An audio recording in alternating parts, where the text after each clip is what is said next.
Hi, I'm Kaliym Islam, and welcome to another conversation with the Training Pro.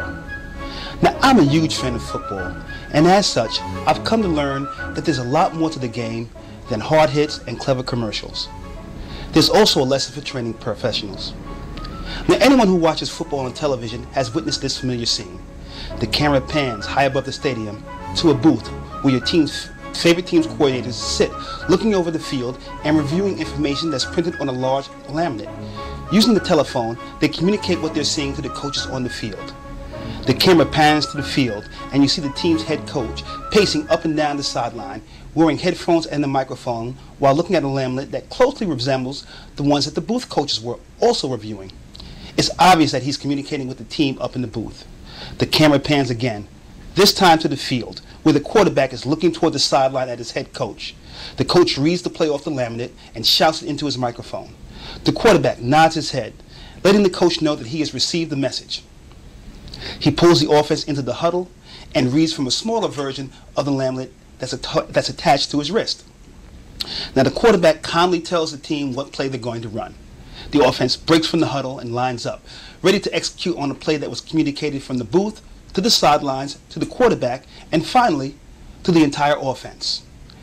They approach the line of scrimmage, poised to run the meticulously thought out, well-communicated play, when the unthinkable happens. The defense is lined up in a way that the team had not planned for. The quarterback realizes that if they run this play against that defensive lineup, they're going to fail. He starts to wave his arms frantically. He moves up and down the right side of the line, shouting that the play has changed. He repeats this proclamation on the left side of the line. The wide receivers wave their arms, letting the quarterback know that they can't hear him. He moves closer to them and uses hand signals. The receivers motion back that they understood. The quarterback returns to the center. He taps one of his linemen on the back to get his attention. When the lineman turns around, the quarterback points at the defensive player that the lineman must now block. The lineman then turns to his fellow lineman and communicates the new change in blocking assignments. Lineman number 2 repeats the same message to lineman number 3, and the sequence of tapping, pointing, hand waving, and talking continues until finally the quarterback calls for the ball to be hiked. The team runs the play, and when it's ended, all of the participants have just 40 seconds to repeat the entire sequence. Now an offensive football play is the ultimate example of good and sometimes bad communication. Strategy is set by those who have a stadium or high-level view of what's happening across the landscape of the entire field. Tactics are determined by those who have a field-level view of the operation.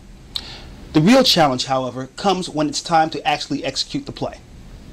Now, regardless of what's communicated down and across the organization, the real decision must be made at the point of execution.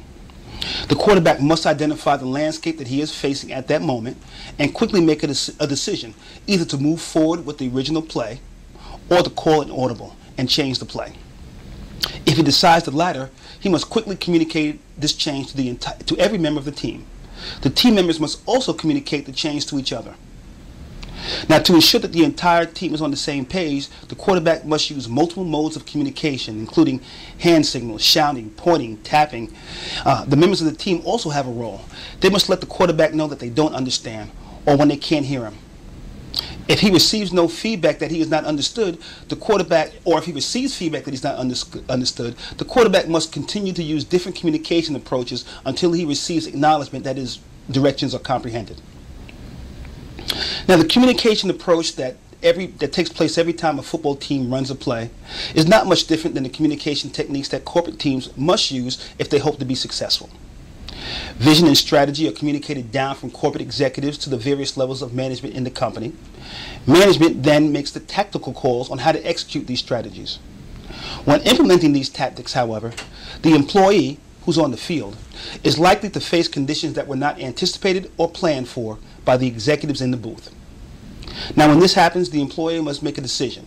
Does he or she just do as they were told, or do they call an audible and make adjustments? If they choose the latter, the communication approach is similar to the one used in the football scenario. Like the quarterback frantically waving his arms, the employee must get the entire team's attention so that everyone that is on this project or in this situation knows that things have changed and that the team is deviating from the original plan.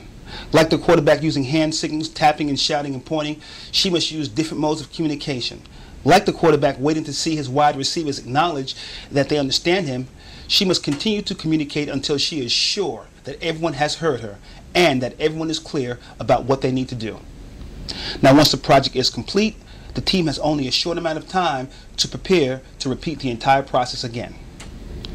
Now, are the members of your corporate team ready for kickoff? Until our next conversation, this is Kaliym Islam, the Training Pro.